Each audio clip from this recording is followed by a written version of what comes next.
All right, welcome back to the Alive and Free podcast. Today we have a different guest on. This one is not talking about health apps and we're not talking about getting better in business or anything else like that some of these past guests have been on. This is directly related to a lot of the content that I've made over the years. Um, Given that I work with people who have been struggling with addictive behaviors, in particularly pornography, sexual addiction, and some of those, but also anxiety, depression, trauma, but things of that nature. Any kind of bad habits where we're retraining the system. Amber Hollingsworth, she's on today, and she's been working in this field for a long time, but from a different lens recently, which often gets overlooked. It doesn't get talked about a lot. I know I have like wives come in and they're concerned about how to handle things. I have conversations with them. Amber focuses a lot on what the other people in relationships are doing, how they're experiencing it, and what goes on when one person is in these addictive patterns. How do they cope with it? How do they handle it? How do they handle it healthfully? And how do they interact with that person? So, welcome, Amber. Thanks for coming on. Thanks for having me, Bob. I'm excited to be here. This is such a great topic. Yeah. Thanks for waiting, by the way. I kept her waiting. I stood her up on our first date. Oh dear. Um, I was working with someone else and she handled it like a champ. So if she can handle that, maybe she can handle all this other stuff as well. Tell me a little bit about your story. Like, how did you get into this? Well, it's funny because a lot of people ask me that, Bob, and I think most people that are in my field they got into it on purpose, like from passion, from something they've been through. And I kind of Mhm. got here by accident. Um, I didn't mean to land here, but I got here. And sometimes you just land exactly where you're supposed to be. Now, I Where, came from an addicted family, but okay. that's not even why I'm here. That I wish that I could say that was my origin story because it's way more better. But the truth of it is, Bob, is that I didn't even realize how messed up my family was till I was already in the field. And then you're like, Okay. oh, that's not supposed to be that way because it's your normal and you Hmm. don't even know. So I wish I could say, I grew up in it, which I did, as in, like my mom was using meth with my sister hardcore, Okay. but I didn't even get it. It's not like I didn't get that that was happening, but I wouldn't have put the word addiction on it because Yeah. when it's like everyone in my family, grandparents, siblings, cousins, aunts, uncles, everyone. Yeah. And so So it was just where did you normal. mean to land then? Where were you aiming to land before landing here? It's not a very exciting story, but I'll tell you. Okay. When I got my undergraduate degree, I didn't know what I wanted to do. I just decided to be a school teacher because Okay. I'm from the South. That's just what girls do. And I taught high school for a few years, and man, let me tell you what, that was like hell. That was awful. I mean, it was like at a rough school. It was like, I mean, you look like you're close to my age, but it's like think Michelle Pfeiffer in Dangerous Minds. Like Okay, okay, yeah. it was a mess. Okay, so I was like, And you got to be Michelle what Pfeiffer. else can I That's not a do? bad gig, right? I was like, what else can I do? So I decided, well, I'll get my master's degree. I'll be a school counselor because I was in the school system. So I thought, that sounds natural. Okay. Well, I went back to school. I was nearly, I was getting to the end of the program where you just have internship left. And then it dawns on me that I can't afford to take off an entire year of working to be a free intern for some school. I was like, holy crap, what am I going to do? Mhm. So I changed my major at the last minute to community mental health counseling pretty much so I could just do my internship in the summer, which did work with my teaching schedule at the time. And I mean, it was really last minute, so I didn't know where I was going to go. I asked a professor, I was like, do you know anywhere? And he said, yeah, I know the director of clinical, whatever, over at this big hospital, this psychiatric hospital. So he got me into connection with this person, and they gave me a spot to be an intern out in their adult chemical dependency intensive outpatient program. So that's sort of an internship. Well, they liked me, they kept me, and I was happy about that. And because I had been a school teacher for a few years, taught high school, I think for 3 years, and I had, had all of 6 months experience in an adult chemical dependency program as an intern, they decided I was qualified. I'd be really good to develop and run a chemical dependency program for teenagers with substance abuse at the hospital. So they just handed that over to me as my first, big girl counselor job. Man, let Wow. me tell you what, Bob, I know you know this, but that is the deep end of the ocean right there. Mhm. Yeah. But I wasn't about to say I didn't know what I was doing. because Yeah. I want to keep my first job. So I Yeah. said, sure. That's how I accidentally landed here. And man, it was rough for a minute. Yeah. I'll admit Let me it. let me ask you, do you think that there's a lot of people that get into counseling because it is their story, because they've seen her, and in many ways because they're still healing from it. Hmm. And so they get into it as a way of rectifying something. Because you didn't get into it that way, do you feel like you have, in some ways, maybe a clearer head about some of these things? Because You know I've what? seen a lot of preciousness that they have. So I'm I curious. have been on, I don't know, probably more than 100 podcasts. Mhm. And no one's ever asked me that question. So I really appreciate the fact that you asked me that question. When I was first in the field, not having been in recovery myself, I really felt like that was a major, like, check against me. Because the first Mm, question people want to know is, I mean, it's literally the first question, are you in recovery? yeah. And when you deal with addicts and alcoholics, they want to disqualify you. They're looking for any reason.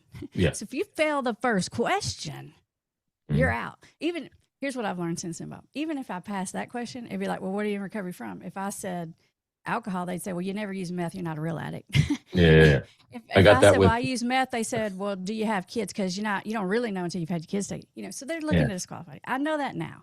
Yeah. But early on, I was really, like embarrassed, not really embarrassed, but like self-conscious about it. Yeah. Very And much. so people would ask me, like these teenagers would ask me, and I'd say, I'll tell you when you graduate this program, you become a mentor. Because it was my way of putting it off, which actually worked because by the time they graduated, they really liked me and didn't matter. And then I would tell them. um, What are you in but recovery from? now, I really School. saw that as like, bad, something bad. But Huh. actually, I feel like in the end, it's been my superpower because I did not have my own. I mean, I have family experience with it, but because I didn't have personal experience with it, I don't have any like preconceived notions. Like I think a lot of times when you're in recovery, it's just easy to be like, oh, I know what you're thinking. I know what you're about to do because I done did all that, right? So Mhm. I really had to like listen to people differently. Mhm. And I feel like I had to work about 1,000 times harder to get credibility with the people I was Mhm. working with. Sure. I mean, I listen, I toyed with lying about it for a long time because I'm like, man, my job would be so much easier, right? Yeah. Immediate credibility, and now we can get Yeah. going. But in Yeah. the end, I think it's helped me sort of understand on a different level because I have to listen Yeah. really to what each specific person is telling me and understand them individually rather than I think a lot of times in addiction recovery, you run into just a lot of this mindset of I already got my shit together. You should get your crap together. And I know exactly what you're doing. I know exactly what you should do. Yeah. And so it's helped me to not have that, to really be able to like listen to people individually and figure out what individually people need. That's incredible. I mean, I think there you probably ask different kinds of questions because you don't know and you don't have preformed assumptions. So you're like, oh wait, well, hold on. What does that mean? Okay, you just said these words. Um, Yeah. can you explain that a little bit more? Where Yeah. somebody who did have experience would be like, oh yeah, okay, I totally know what that means. And that's usually where relationships fall apart, not even in addictive stuff. Like Yeah. my wife and I, how many times have I misunderstood something so basic because I just have an assumption of like, oh, I know how she's thinking. So Yeah. that's beautiful. I Yeah. I got into like I was an addict to pornography for like 18 plus years. I totally know that like when I first started helping people, I didn't help people on purpose. They started coming to me for help like years after I had sort of sorted things out. I figured I was a weirdo and weird things worked for me, and that was it. So they Mm-hmm. started coming for help, and so then I'm like, okay, I'm online, and then everybody, oh well, go get a real addiction. I'm like, really? Is A that? real addict. See, I told you, addicts will disqualify you for anything. I I know. think anything in the sex porn world. People ask me what the worst one is. I say that because of the stigma. I mean, Yeah. being an alcoholic's cool. Let's be real. Being a drug addict is like credibility. It makes you like whatever. Yeah, it feels But like, oh, this this guy's stuff seen is rock bottom. really like, Yeah. as far as like trying to talk, I'm like, that's like the worst. When people Yeah. ask me what the worst, I say it's the things in that category, just because of like how hard it is to talk about It and get really is. help. Yeah. I mean, I think one of the refreshing things that I've found with people is that I'll just talk about it straight, and they're like, "Oh, I relapsed." I'm like, "You mean you looked at porn the other day?" Okay, Yeah. we don't have to use the relapse word. We just looked at porn. Okay, cool. We can learn from that. The R Well, word, yeah. what are we using that word for? And getting rid of jargon and just talk straight about my experience is like No, that's my super liberating experience for too, people. right? Is to don't go like heavy hardcore. I'm like, okay, it's a blip. Let's figure it out. We're not Yeah. calling it a relapse. We're not starting over. You're definitely not starting Yeah. from square one. We've come way too far for Yeah. that kind of. Yeah. Oh no, we're getting right back. Like I'm with you. So that brings up the a question that I've pushed a lot with people, which is that the language we use ultimately was developed for therapists to be used by therapists and then got leaked into the public. And so now everybody has Oh trauma, yeah. everybody has addiction, everybody has this, Oh, that, and the other. overused makes me roll my eyes big time. And Yeah. but they're all vague and they don't really speak to what's happening with that individual at that moment in time. And so a Yeah. lot of the things I'm doing is saying, let's get rid of the jar, let's tear the label off the jar, then we can actually see what's inside the jar. Right. It sounds like you're doing that with the relapse in a big way. Do you do that with other terms like addiction or like trauma or betrayal trauma or things like that? Do you really challenge what those mean? And how do you do that? Yeah, I think sometimes putting a label on things can be helpful for people because you have that aha moment. And when things make sense, you do get like a sense of feeling better about it. Like, oh my gosh, that's what it is. But for a lot of people, having a bunch of labels can really be a turnoff. It can be a push away from Yeah. accepting something. Yeah. So I'm not huge on all the big clinical language. I have all the, Yeah, the sure. fancy crap or whatever, but nothing about my training helps me do what I do, right? It's about understanding people. And Yeah. I think the thing that I'm probably good at is motivating people who don't want to be talking to me or don't think they have a problem or Mhm. think they have a problem, but it's not bad enough to have to get help for. Like I deal with Uh, resistant people. I've gotten really good at like selling recovery, is what I call it. How do you How do motivate you someone who doesn't even think they have a problem? how do you do that? That's what I'm good at. What do you do? Like, okay, so let's say I come in and I'm like, yeah, okay, I got some things that happen on occasion, and I'm working on them. They're fine. Like, I don't need to come and sit to a counselor because I'll admit I have like having worked with a lot of counselors, even who come to me for help, like I have a lot of preconceptions about counselors. And so Yeah, me I would be too. a person. They're kind of I would. but lame and annoying, to be honest. Yeah, they're just So so cheesy. Yeah, I got yeah, you. so I would come in already Uh-huh. with these preconceived notions. Oh, she's going to talk about my past and my trauma, and then she's going to want me to be in therapy for the rest of my existence, and we were going to manage and cope and not be free of things. And I'm going to have all these preconceived notions. I'm going to come in, even if I want help, I'm resistant to the kind of help that you're offering. How do you engage with that? Oh yeah. Not only do people come in with those preconceived notions, usually when people go to like addiction counseling, it's even worse because you really feel like you're going to the principal's office. Like now I'm in Yeah. trouble, right? And this is going to be painful. So immediately the thing I do is just like make that known that's not what's happening. And not just by saying it, but like when someone comes in and you say, well, why are you here? First question. And then they'll say something like, well, actually, I'm just here because my wife made me or whatever. And I'll say, instead of saying what I think a lot of addiction people say, which is, well, you have to want recovery for yourself. Come back when Yeah. you want it, blah, blah, blah. I don't say any of that. I Yeah. say, well, dang, this relationship must mean a lot to you. Tell me about that. That's impressive. Like, you're a really good husband, you're a really good wife or whatever. And now I'm like leaning in with them. So I just immediately like, so they know. And I'm like, after this session, you want me to write you a note and tell them how motivated you are and how you're going to conquer this? I got you. Because I really consider myself their lawyer. Like, I'm your advocate. I got your Interesting. back. And I just align with them. Um, and that makes them a lot more receptive to coming back, which is the first step, right? Yeah, Okay, very this isn't much. going to be horrible. I'll go back see her one more time at least. And so that's the first step is like the whole when I taught those teenagers, when I dealt with those teenagers, that first program I ran, my whole thing was I didn't know anything about anything, but I just knew I had to make these teenagers show up 3 times a week for 3 hours at a time. We're talking Monday, Wednesday, Friday from six to Oof. nine. Drug addict teenagers, like for real. Most of them just got out of the hospital for something crazy. Okay, Uh, like psych hospital, and they're coming to see me as a step down. So getting these teenagers to show up, that wasn't easy. So my whole game plan was, well, I gotta make them show up. Otherwise, these people that run this hospital are gonna know I don't know anything. So my codependency is kicking in, and I just decided I'm just gonna make this not horrible. That's my whole yeah. game plan. And it actually worked because I just wanted them to sort of realize this isn't going to be horrible. Actually, you're going to like it. And then I had this because I got to run it, I got to design it. I said, well, if you graduate this program, you can keep coming as a mentor as long as you want to, as long as you're not, putting other people at risk or something. And then they like coming. So they decide they want to graduate and be mentors. Well, they got to get sober to do that. So Mhm. they get sober because they like to come. It's like when you're in groove, you listen to people's story. It's like not seeing your next Netflix episode. You got to come back. You got to find out what happens to, did so and so's mama find out or whatever? And so they would keep coming and they would become mentors and then they would help other people get sober. And the whole program literally worked because it wasn't horrible. In fact, it was enjoyable.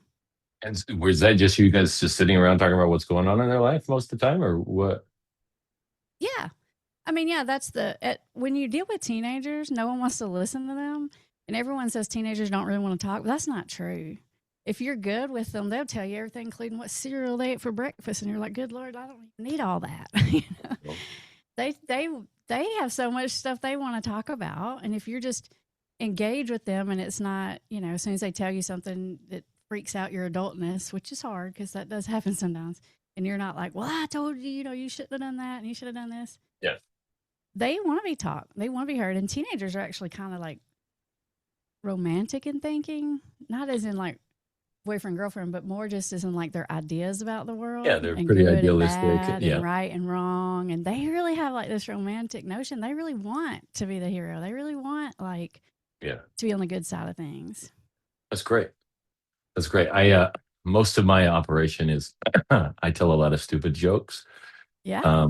And I work a lot. I mean, because I'm working with people from age all the way up to age 80, like that have been struggling with this for decades, decades, decades. And when all of a sudden the biggest problem in their life that is a source of a lot of shame becomes a source of uh, a lot of laughs and Yeah. some moments of like, holy cow, I didn't realize it was that small. So I focus a lot on like helping them see how small the problem really is Oh my without gosh, lying Rob, about we're it. kindred spirits right here. Yeah. This is one of the things I teach family members. I'm like, listen, y'all trying to sell recovery by making it seem horrible that you're going to have this forever. You're going to have to go to meetings for the rest of your life, like every day, more than one time. You're going to get a sponsor. You're going to tell them all your dirty secrets. And you know what? Most people don't even make it 1 in 10. You're probably not even going to make it. It's 1 in 12 now. That's so Oh sad my God. too. I'm like, what are y'all doing? Like, that's not a good way to sell recovery and make it motivated. I'm like, a lot of people I deal with are really, these days, are quite functional. I do a lot with Mhm. like super successful alcoholics and Okay. they have it together mostly. At least seems like I'm like, look, you got it all together. It's just one little bee thing right here. We're going to get you Yeah. right on track. And you Yeah. know what? Life's going to be so much better and easier when you don't have to deal with this. Yeah. So instead of making it seem bigger and scarier, I tell family members, don't do that. Make it seem manageable. Make it seem like, oh, it's going to be so much better when you don't have to deal with this versus you're going to go to these meetings. Not that I discourage meetings, but it's just that like people make it sound awful. I'm Yeah. like, no one wants that. My And then dad you're wants like, it. and you have to be 100% on board and you have to want it for yourself and you have to have Yeah. no doubts. I'm like, oh my gosh, people, that's Yeah. crazy. We had drill sergeants teaching them. That's what was going on. Yeah, my dad went to Yes, we a do. 12-step meeting Yeah. once. My dad went to a 12-step meeting once and he was like, it was the most depressing meeting I have ever been to in my life. And I was like, yeah. I agree that, like, from what I've seen, even in my own situation, that sometimes the label's helpful. Like, it was helpful in the beginning to just say, hey, I'm an addict, until it wasn't helpful. And that's when you take it off and you go, okay, well, what's actually happening? But that's great. So let me ask you this. There's people around these others who are dealing with addictive behaviors. And from my perspective, first off, I kind of get rid of the word addiction personally. And I go, Mm-hmm. look, the word addiction just means to say yes to something. The original addicts in history, where it was first used, were slaves that were now masters to another thing. It just means like you say yes to something. And some of the first places it was used was for people who were giving their life to religion. So the first addicts were the faithful ones. Mm-hmm. And now it's an anti-religious situation. Um, Right. and so, so I go, let's just throw away. What we do know is that from time to time, you do this behavior. That's right. Mm-hmm. Right. Okay, cool. Well, let's look at where that comes from and let's look at all these other pieces. That's easy enough to do with the person because we're like helping them see that the problem is smaller. But the wife or the husband or the kids that are watching things go down and they are not inside that person's skull, so they can't see the changes happening. They only have the external behavior, which doesn't change as much. Mm-hmm. Um, they're freaking out. And you want to, like, if you want to tell them it's a small problem, they're sitting there going, but it's not a small problem. It's ruining my existence. No, you're right. I don't tell them it's my problem. I tell them to, when they talk about it to their person, not to Mhm. make it seem scarier, to make it seem less scarier. Okay. The family members, they need to hear that you understand this is a huge problem. So, Mhm. you say, oh, yeah, you got a problem on your hands. This person, they think they're not this, but they are this, whatever. So you help them feel heard. And then I teach them how to approach the topic or not approach the topic with their person in a way that's less intimidating, basically. But the family members actually like that label because it helps it make sense to them, and they feel like, I guess there's two pieces of it. They feel validated that their experience is really happening because there's a lot of gaslighting going on, and then they need you to say, no, this is really happening. And then also, I think, particularly for the thing you deal with, Bob, it's helpful for the spouses to hear because it makes it less personal. Say more about that. Say more about that. Well, if I can say my husband's sleeping with all these people because he's an addict, that's slightly more digestible than my husband prefers all these people, Yeah, as to far me, as like yeah. mentally, as far as like the label. So it's helpful in some context and not helpful in other context. Fair, fair. So, okay, so then you're working with them. They probably exhibit symptoms. Like I've seen this a lot. Women frequently are asking me, like, when can I trust my husband again? And I usually tell them, why would you do something like that? That's dumb. Like, Yeah. if you go into the store and he has a psychotic breakdown and you come home and he comes at you with a knife, you want to trust him? No, like, just pay attention. And if he's behaving Yeah. like a 30-year-old, enjoy it. And when he's behaving like a 2-year-old, put him in timeout. Yeah. That's Well, how you do it. yeah. Well, But I but kind they of want some agree. kind of Yeah. comfort. They want some kind of comfort. So you kind of agree, but tell me more about the way that you're looking at it. Well, the way I look at that, as far as like the when can I trust them question, it's Hmm. that the thing I say is, family members, they feel like, mostly because they've been gaslit, but they feel like they have to spy it out and they have to find all this evidence because the person isn't admitting it. And they think, if I find the right evidence and I put it in their face, they're going to have to admit it. And that doesn't Hmm. work because you can find all the evidence in the world. It's still not going to get you the admission. And even if it And gets you then the admission, it's not it's going to still get you not the admission. satisfying. Like, it's not going to get it for you. Like, you're just going Yeah. to get gaslit, or you're just going to get told, yeah, I did that, but it's your fault. Like, it's not going Yeah. to be satisfying. So, I'm like, you don't have to chase down addiction. It shows itself. The unmanageability rises to the surface, and you don't even have to look for it. In fact, you can't even not see it once you've seen it the first time. Because families will say, well, it went on for 10 years. I don't know. I'm like, okay, but once you know it's there, you can't unknow it. Like, you're not going to miss it. So the question isn't like, am I going to really know that it's there? What they're really trying to do is get the other person to admit it's there. So it's like, let's separate that out.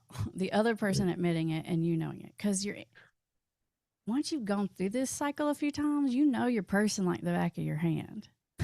And so if a family member comes and tells me it's happened, it's happened. Like, if they say my person relapsed on drugs, even if the person passes the drug screen, I'm probably going to believe the family member because they just know their person so well. So Okay. it's like, So that do I trust myself? Do I trust them? okay. So that brings up three questions. I'll see if I can remember them all. So I ask them one Okay. at a time. The first Yeah. one is gaslighting. That is a Yeah. term that is bandied about in all kinds of ways, and it Oh, has yeah. a really nasty connotation, almost like it's a slap in the face or an insult. Yeah. And there's a clinical definition to gaslighting. Yeah. And so give us that when you're talking about gaslighting so that nobody listening is like, oh no, gaslighting, I know exactly what it is. Let's just assume none of us know. And why don't you teach us? Well, the way I see it, the way I understand it is, I'm going to make you question your own reality. I'm going to make you think you're crazy in order to deflect some kind of situation. Um, Mhm. and yeah, it is like a terrible term, and it's connected to the narcissist term, which is one of those overused Mhm. things that get on my nerves or whatever. But Also, yeah, yeah. right.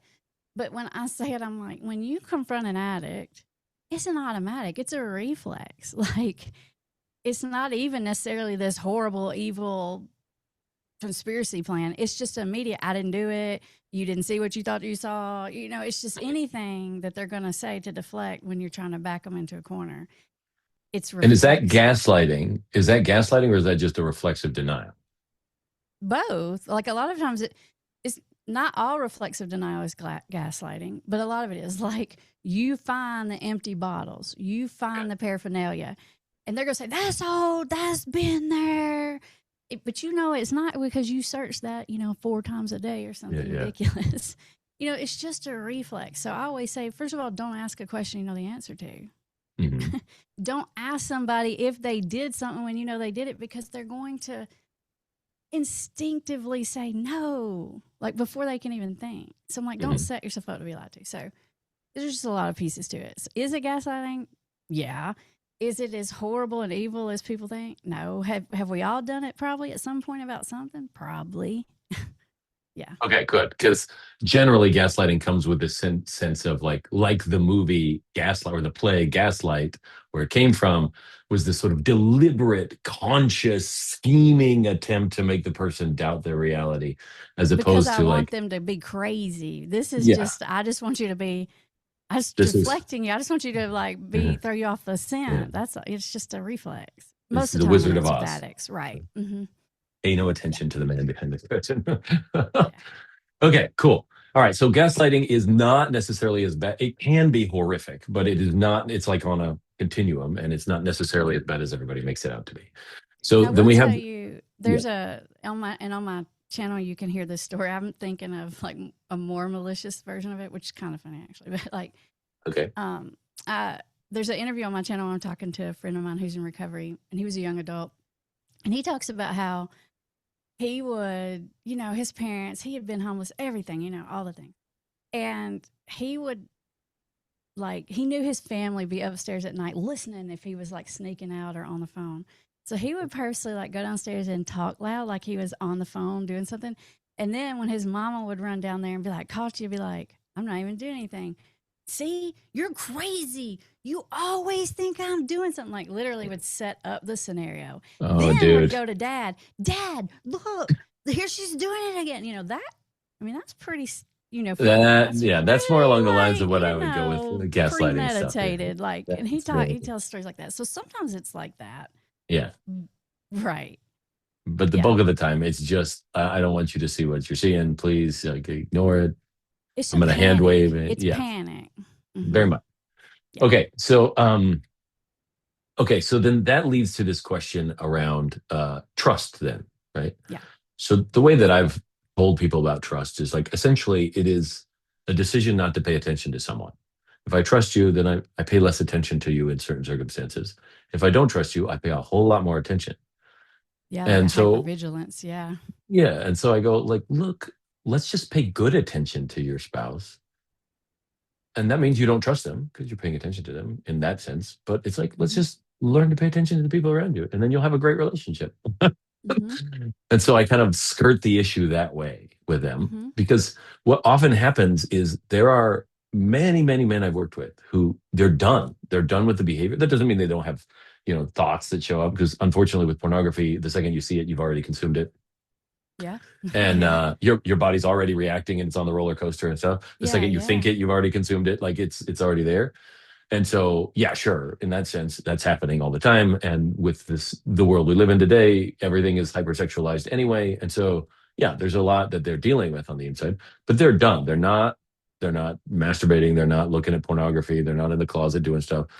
But their wife is still super suspicious. And so then they talk about how, oh, he's in addict mode now, or, oh, no, I know he's doing stuff. And then they have it's like a reverse gaslighting in a way where they come and they're like, I know you're doing something. And Oh because yeah. they feel super suspicious because the outward behavior may be matched how they behaved before, but they don't have any Mm-hmm. clue it's not like malicious necessarily. They're just trying to Mm-hmm. protect themselves. But it comes the other way. How do you walk Mm-hmm. them off of that cliff? Well, I think in my experience, most of the time when the family thinks something is off, it's usually something off, honestly. But so I don't try to tell them that they're necessarily crazy, but I do tell them how to respond and how to deal with that kind of thing. And making Yeah. someone feel cornered or under attack, whether it is or it isn't happening, it's not going to go well for you, right? Yeah. And like you're talking about, the gaslighting is sort of both ways. It is the trust issue isn't people think, well, obviously the family member, they don't trust the addict, but the addict doesn't trust the family member either, Mhm. just as much. And so there's this That's a good one. distrust on both sides. And so it's about, how do we get out of that power struggle? And it's not black and white. It's not like, okay, they did it once and now the trust is totally off. Just like when the family member, they can be in recovery as in they're not acting crazy. And then they see something, they act crazy. That doesn't mean they're not trying. That just means they had a little lapse or whatever. Yeah. And not seeing it as a black and white issue and seeing it as there's ups and downs in the process. And that doesn't mean we're not doing recovery or we don't want it or we're not willing or any of those things that we say. It's just part of the process. And so it's about not freaking out Yeah. because Yeah. it doesn't do any good. Yeah, and the same thing happens in developmental stages, right? I mean, with my kids growing up, they're being acting all mature, and now they're acting like a baby. What happened to and that was like before a developmental leap. Like often it was like the storm before the calm instead of the calm Mm-hmm. before the storm. And so like that, I look at this like we're just developing skills. These are just invisible skills. We're dealing with how you handle how your body reacts to the world around you and whatnot. Mm-hmm. And in development of skills, sometimes you got a bad day and Yeah. you don't play the game well.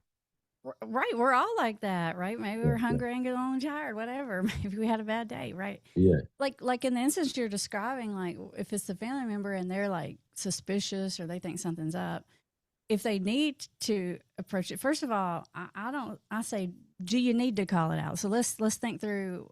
Do you need to, even if it is happening? Why you would need to? What is the response? What are you trying to hope happens here, right? Mhm. And if it's something and you're not sure, did you do something? Then you can say it something like, somebody was 15 minutes late or somebody was distracted or whatever it was. You can say, I know it's probably nothing. I overreact all the time. I get crazy, but the story I'm telling myself is, or in my head, I made this up. And then you like lay it on the table with some humility like that for the person, and they can either say yay or nay, or they can say no, that's not happening. So you're giving them a chance, and you're not saying like I know what you did. Yeah. And people, when you don't come out like that, you don't hit that fight or flight button, or you're not as likely to hit that fight or flight, and you're more likely to get a more honest, genuine response. Very much. I put it in three F's. I go state the facts that you saw and recognize that you don't have all the facts. State the Right. feelings that came up for you and recognize Yeah. they might have had different ones. And state the future you're looking for because they might Mm-hmm. be heading a different direction and you need to know that too. And so in Mm-hmm. all of those, I'm like, okay, cool. Wow, you just rolled your eyes. And then I had this tremendous feeling of anger come up. I don't even know why. Apparently, I'm really sensitive to this thing. Can you explain to me? Were you thinking this? This is the story I had in my head. Like, same idea is what you're Yeah, talking I about. told myself you were thinking blah blah Yeah. blah about me or whatever. Exactly. That's kind of Yeah. it's the same concept, just different way of Yeah. Different explaining it. language. Yeah. Yeah. Yeah. It's if you want to know for sure, if you come at it that way, people are just I don't know, they're just going to be as not defensive. And the thing with families is how do I work with this person without hitting their defensive buttons? And when you're dealing with someone with an addiction, there's so much shame, guilt, all this stuff, secrets. It's like a landmine in front of you. You cannot go straight at it. You got to go, you got to know exactly where the landmines are, and you got to go around through the side door, I call it. Don't go straight at it because you're going to hit these landmines.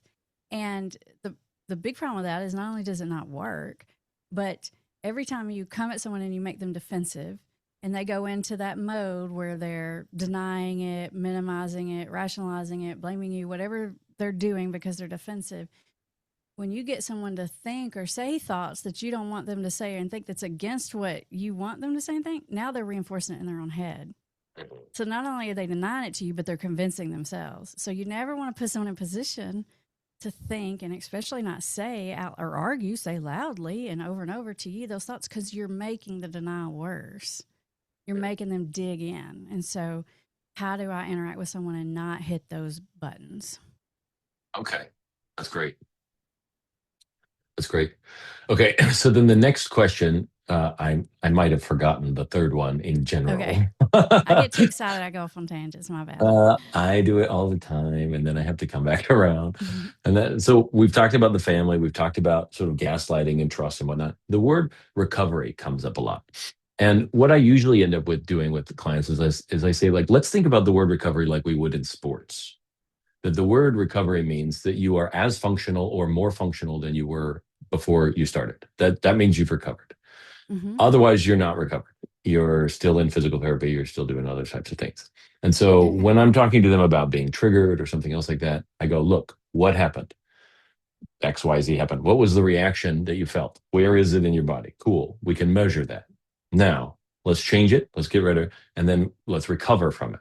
And that means Mm-hmm. momentarily, within a very short amount of time, they are recovered and they can measure, hey, I've actually recovered from this emotional outburst or from this Mm-hmm. urge or from this other thing, so that I can give them little markers. I find Mm-hmm. that in general, the word recovery in the psychological literature and in the world around with counselors and stuff is such a vague term that they're just like, I'm in Yeah. recovery. And I'm like, what does that mean? You're going to meetings? Like, Mm-hmm. what does that mean? What does it mean to you? How do you look at recovery? How do you get them to measure if they're making progress, so that they're seeing, oh, wow, these things are actually working? Like, what are the things that you do to put in place that reinforce this sense of, oh, I'm actually going to get out of this and it's going to go away? Right. I love the way you sort of put a concrete measure on objective measure because that's super helpful. I like that. In my mind, it's just, am I working on myself and moving forward? Right. So even if I have a little bit of a backslide or something, I say you didn't lose all your recovery. You can't unknow what you know. Like you can't, when people say, oh, I had 10 years clean and then I did this, I'm like, no one can take your 10 years away. You cannot unknow it. Right. And so, because you have all of that knowledge and all of those skills, even if you mess up, you're not going back to square one. We're going to pick up because we already know all these things and we're going to keep moving forward in our recovery. Right. It's like, and I can, and I do think that recovery is different than being sober. Right. You can be like sober for whatever reasons, intentionally, unintentionally, because you're testing yourself, because you're doing a 30-day, whatever you're doing. Sure. But that doesn't necessarily mean you're in recovery either. So I do like to separate the two things out, Interesting. So sober is more like, okay, you're controlling like abstinent, I guess is yeah, maybe your a better word. abstinence, right? Yeah. You're Yeah. controlling the behavior that none of us like, but are you actually working to change the sources of the behavior and everything else? Is more of a recovery question for you. Yeah, exactly. Yeah. Am I working on the other issues? Like, because a lot of times it's similar to the word relapse, because a lot of times people will say, how do I deal with a relapse? And I said, well, first of all, let's figure out if it's really a relapse. Because sometimes people will, one of the earlier stages of recovery is a lot of trial and error. I call it bargaining. And so Mm. before someone gets abstinent, they do a lot of different things to try to manage it. Let me cut it back. Let me just do it on weekends. Let me only spend this much money, whatever, all these different things. And that goes on for a long time. So one of those things is let me do these trial periods of abstinence when there's not really any plan to stay, like it's like dry January, sober October, whatever, like Okay, these yeah, yeah. periods of whatever where I'm going to, in their mind though, they're not really in recovery. In their mind though, they're like resetting their system, Hmm. or they're taking a break to prove to themselves that they don't have a problem or whatever. So I wouldn't even call, like, let's say you're doing a dry January and then it's February 1st and then you drink, use whatever it is you're doing. I wouldn't even call that a relapse. That's not a relapse, right? Like You would call that that a was like, planned that was excursion. right. I was like, I did my plan around here. Right. So some of that terminology, like you're saying, it can be helpful, but it can be hindering. And I do think it's helpful to like lay it out and say, what is it really? Like let's define what's really happening here, not in a scary way, in a manageable way. Yeah. That's great. So I recovery do is love like that. that, I guess. Yeah. No, I do love that you're getting behind the like the thought process behind some of these bigger, oh, I'm going to do this thing and it's going to prove something. And, the motivation to prove that you're not broken in some way is just a side quest that has nothing to do with, with the actual project at hand. And so I think that that's really fascinating. Some of the words, okay, let's list some of the words that I Hmm. like attack. I Hmm. attack the word trigger. Okay. I tell people, you're not a gun, you don't have a trigger. Yeah. One of our But counselors in my office, she hates that word. That's her like platform. She's like, she hates that word. She calls it act. She says, well, we're going to call it activator. Maybe. I don't know. She I just don't really even hates that call it word. that, because just because the word makes you a victim right away, that you're a machine that gets to be set off. And Okay. so with the people that I go, Like and I can't again, help it. It just happened to me kind of yeah, thing. yeah. And again, these are words that you kind of have to use in common speech, Mm-hmm. because otherwise we wouldn't be able to say anything. We would To sound like the convey the, yeah, yeah. yeah. We would sound like the Ents in Lord of the Rings and take 3 days to say our name. There would be we Yeah. so they're useful words, but when I'm working with somebody, I'm like, let's quit calling this thing a trigger. Like, Mm-hmm. okay, this thing happened, and then you reacted this way, and it's Mm-hmm. your reaction that we got to deal with. It's not that that triggered it, because if you were unconscious when it happened, you wouldn't have had this reaction. If you had been Right. zoned out and paying attention to a video game when it happened, you wouldn't have had this reaction. There's Mm-hmm. something about how your interaction with it. That's the thing we want to change. Yeah. So I harp on it because of a blame thing, the way Yeah. that it sort of outsources the I responsibility of like something else. that. You're right. Yeah. But I also recognize the value of calling addiction a disease sometimes to offload the amount of extra blame that they put on themselves when they Mm-hmm. didn't weren't given the skills. So there's some. So triggers one, trauma is another one that I like attack a lot, because again, it's a label and people don't know where they're. Oh, my trauma came up. I was like, really? Where did it go? Where is it in your pocket? Where is this thing? Yeah. You have some? You just give it to me. Uh-huh. We can get rid of it right now. And Mm-hmm. they don't know what they're talking about until we start to talk about. Oh, you mean it's we're talking about a trigger. We're talking about the same thing. Something happened in Mm-hmm. your environment and you had a reaction. Oh, Mm-hmm. that we can change because it is a momentary instance of something. It is not a big baggage It that you've makes been it feel carrying more for the time. manageable, right? Yeah, To yeah. mm-hmm. So I just Yeah. tell people like only deal with what's real. Only deal with what's real, Mm-hmm. and that feels very useful because most people are more in their imagination than in the tangible world. And Mm-hmm. so I that's where I tend to harp on a lot of these labels. It's interesting to me because you don't have as big an issue with using some of them here and there. You seem to see them as like, is using it this way going to function in this situation? And it feels like for you, I'm it's more super tactical. practical. I'm like, Yeah, is using the term going to help or hurt? How's this person going to react to this term? I'm super like strategic about whether the words are helpful. Like when you say the word disease, that's another one for me.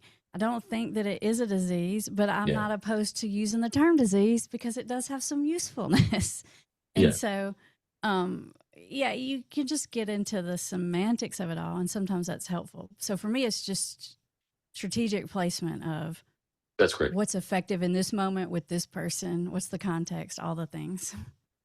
Much do you so I do a lot of work with the body. I have them ultimately, like, we're dealing with, if we're talking about the timeline of events, we have, okay, something happens, and then you have this moment. It's very quick, but there's a moment where your body recognizes what's happened. There's a moment of Mm-hmm. recognition, and then there's a moment where there's an instinctive reaction to that before that message ever gets to the brain. Yeah, yeah, And yeah. that's usually where I'm working. And then there's the Mm-hmm. brain, and then it goes, oh, okay. Now I'm thinking about this, and it's this. This is my guess about what's going on. And then that's the message sent back to the body. So the body is the sort of playground where all this stuff happens. Mm-hmm. I don't kind of believe in the notion of the trauma stored in the body, because as I've worked with thousands of bodies over the years, what is happening is the bodies have tension, they have chemistry, they have nerves firing, they're breathing in certain ways. Those are all Mm-hmm. things we can change. And once you change the state of the body, the state of the mind changes right along with it. And Right. so as I dig into that, I encounter people a lot that are just like, oh, yeah, I have all this trauma stored in my body. They've read this online, and I Mm-hmm. don't think they know what they're saying. Mm-hmm. Um, I'm not up to date with the literature in terms of what's going on currently in the psychological realm or in the realm of counseling and whatnot. How much are you guys discussing the physiological response to what's going on inside the system, or teaching them methods of using their body to downregulate and shut Mm-hmm. down this arousal response or anything like that? Well, for me, there's sort of this loop between our body and our thinking, Yeah, and sure. but you can interrupt the cycle in either place. You can shift your thinking, which will shift your. It's the thinking, the feeling, and the body, or thinking, the emotion, and the physical reaction. Yeah, It's a little feedback loop, and you can actually interrupt it anywhere. So, like if right. you're feeling panicked, if you change your body, it'll send a signal to your brain that says you're cool, we're not under threat. But you can also do it reverse. So it's about where in the loop is easiest for me to impact. The emotion one is harder because I think it's like our body sends a signal or our brain sends a signal and then the emotion gets attached, really. Mhm. So I think you can interrupt it easier from either the thinking or the body. Yeah, that's been my experience. Emotion, I have people practice emotions.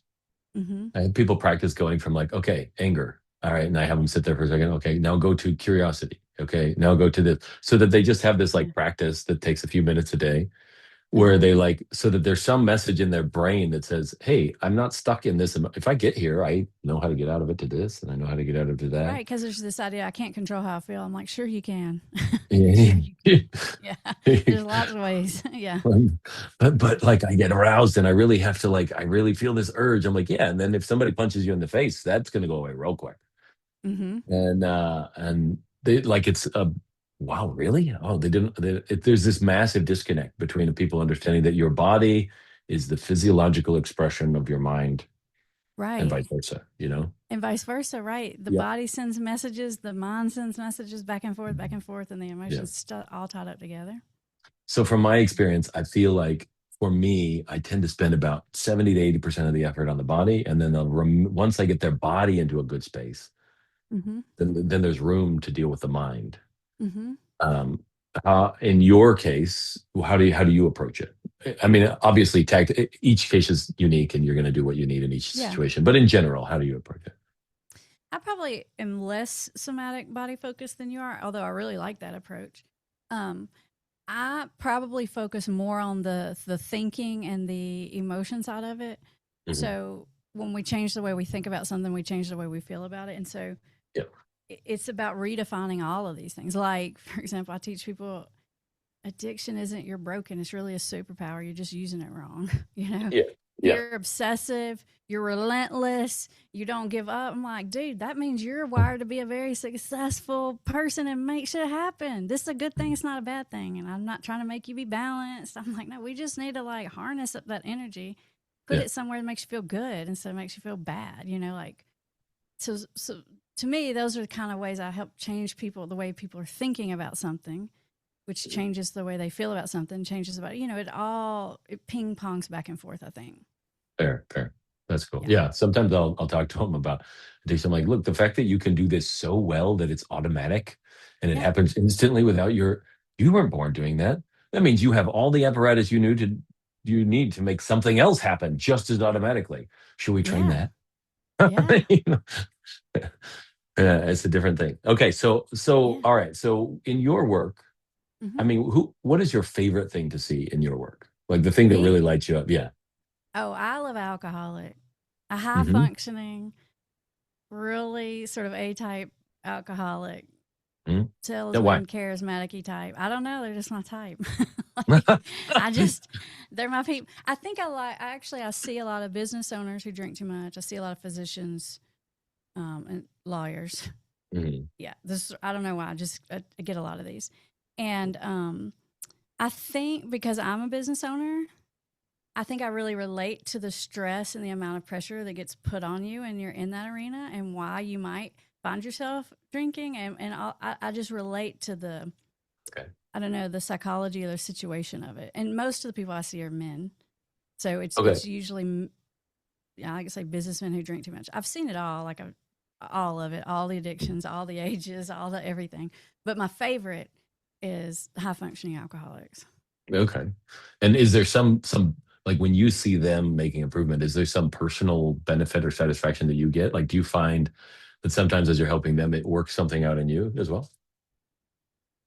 Mm, I don't know if it works something out in me, but I get a lot of pleasure and joy and excitement out of seeing them be successful again, you know, and happy about their life and like getting all the things they want because they're usually very driven people. Mhm. And I'm driven. And so I can tap into that and I really appreciate that about them and I don't try to like turn that part of them off. I try to help them direct it better. Okay. What's the craziest thing you've seen? Oh gosh, I don't know. We like, for instance, we had a guy whose mom had hired a hitman on his dad, and like we had like all these like crazy sort of events from people's childhood. So I'm like, well, now your behavior makes a lot Yeah. more sense. Gosh, I'm on the spot. I'm sure when I get off of here, I'll Like I've seen and heard a lot. I've been doing this 20 something years. So Yeah, yeah. I like, I can say this. People get worried about what they're going to tell you and if you're going to judge them. I'm like, dude, if you can surprise me, I'll be excited and impressed by it. Like, go ahead and try. If you're going to make me get like, oh, I'm not going to get weirded out. Like, you're not going to tell Yeah, me something's going to freak me out. And if you yeah, do, I'll be excited because it'll be something new. So go yeah, ahead. yeah. That's Yeah. great. Yeah. Yeah, ultimately, I asked that question because I think there's a general sense of specialness about people's problems, and they think that their problem is unique or more embarrassing than other people's problems, and Yeah. so they're like, "Oh man, but I don't want to share this because X, Y, and Z." When the reality is like, chances are, even if your problem is the sort of outlier, it's not that far outside the bounds. Yeah. Humans are humans. I know that's one of the great things I feel like I've learned from this work is we all have the same insecurities. I mean, it's not that far different Mhm. Yeah, between they men and might. women, between people, between addictions. Right. It's way more Yeah, similar than different. yeah, they might express differently, like outwardly, but ultimately it's the same sort of driving pattern or something like that. Yeah. Okay, so in the background, you have this "put the shovel down" little Yes. sign. Yeah. Okay, Yes. tell us about that. Well, that's the name of my YouTube channel. And Hmm. it's an old recovery saying. One of those teenagers in that original teenage program I used to have used to say all the time, you hit your bottom when you put your shovel down. And a big part of my mission is helping people before they lose everything. I don't really believe in this whole hit bottom. You have to burn every bridge to get better. You have to have a certain amount of misery to stop. I don't believe in all that. So the name of the channel is Put the Shovel Down, as in you can decide when you're done. You don't have to ruin everything. You don't have to suffer more. You don't have to burn every bridge. We can walk away from this. That's beautiful. That's beautiful. Because I mean, Thank in you. reality, people who have said, "Oh yeah, I finally hit rock bottom," they can always go deeper. Like you Oh, can yeah, they keep probably hit digging. like 12 rock bottoms, really. Yeah, We're yeah. really just scraping along the bottom, right? Like, right. Like, it's not, it's, things happen that makes us uncomfortable and that gets our attention and makes us sort of wake up and have these like moments of clarity like maybe I should do something, but it's not the thing that gets you into recovery long term, right? It's a thing that's a wake up call usually. So Yeah, I do think things have to get uncomfortable for us to change, but this idea of, and mostly it's an idea that family members need to understand because they're told this over and over, like if your person's not getting it, you're probably enabling and they're not suffering enough. Suffering, consequences don't fix addiction. It's the freaking definition is they keep doing it despite the consequences. So you're not going to get bigger, meaner, terribler consequences going to make it stop. Like it's, it's, yeah, it just doesn't make sense. okay, so finish that phrase. Consequences don't fix addiction. What does? So to me, the bad things don't make you better. The bad things make you consider doing something else. And when Hmm. people get recovery, they don't get it because they want recovery. They get it because they don't want this bad thing in this one moment, right? But the idea that life could be better and being excited about what is in my future without it, that's what keeps people there. So maybe the bad thing that happened might have opened the door a little bit, but it does not get people and keep people sober long term. It's the idea that actually life is better over here on this side. The grass is greener keeps people there. The Yeah, good things. that's Hmm. beautiful. Yeah. I'll usually tell people that the bad things are like lights on the dashboard of your car. Hmm. Most people dealing with recovery are trying to like disable the light Yeah. instead of like, oh no, Yeah. it's just telling you there's something going on under the hood. We should probably pop the hood and check out Yeah. what's Put going the on. duct And tape over it so I don't see it. Right. then and that's like the sobriety and white knuckling and hold it down and control the Uh-huh. behavior and all that other stuff. That's just Yeah. The people trying to turn the bargaining, as light I off. call it. Yeah. Yeah, yeah. That's just trying to turn the light But it off. And kind I of go, reminds me yeah. of this, like, because my old car, the check engine light would come on, and I knew that it was a sensor. So I'd be like, oh, it's just a sensor. you know, oh, that doesn't really mean everything. Like, oh, my wife's on my case. Oh, she thinks everyone's alcoholic because her brother was. You know, there's this Yeah. idea of like, it doesn't really mean anything. Yeah, yeah. yeah. There's that. What's We get interesting is really good at ignoring it. Yeah. we really do. And the Yeah. analogy goes a good long way in many cases where it's like, hey, look, check it out. If you know it's a sensor, that's awesome too, because then oh, hey, there's a sensor that's out. Maybe I ought to look at that. In your car, Mhm. okay, yeah, it's a cost-worthy thing. But in yourself, even if it's a sensor, better recalibrate. Right. Right. You don't need to be so sensitive, okay, to the rest of life. Right. Right. Exactly. Yeah. Awesome. Well, it's been a pleasure having you on, Amber. Is there any question that I should have asked that I didn't? That's usually the question I end on. Good question. I don't think so. I've really enjoyed my conversation with you. I love your approach and the language that you like to use and the sort of starting from the body first. It's really great. I'm That's glad I great. got to meet you. Oh, likewise. It's been wonderful. So if people want to reach out to you, Put the Shovel Down is your YouTube channel. You Yep. have how many videos up at this stage? There's like Hundreds? over 1,000 videos. Like there's like over 800,000 subscribers. I mean, it's like I've been doing it for a minute. Yeah. So if you want to listen to a beautiful Southern Belle voice telling you about what's really going on inside your skin or other people's skin, if you don't want to talk about it, take it personally. Well, like Um, if you're a listener of Bob's and you struggle with addiction and your family's making you crazy because they're all the things they're doing are not helpful, send them to me. Send them over to the channel. Your life will get better. I promise. You're gonna want them listening. You know how when you were struggling, they sent you all this information and videos. Here's your turn. Okay, send it to them. It's gonna make your life a lot better because they're gonna approach you differently. They're gonna be helpful and not accidentally be making everything worse. that's awesome. Well, Amber, it's been a pleasure. Thank you so much for coming.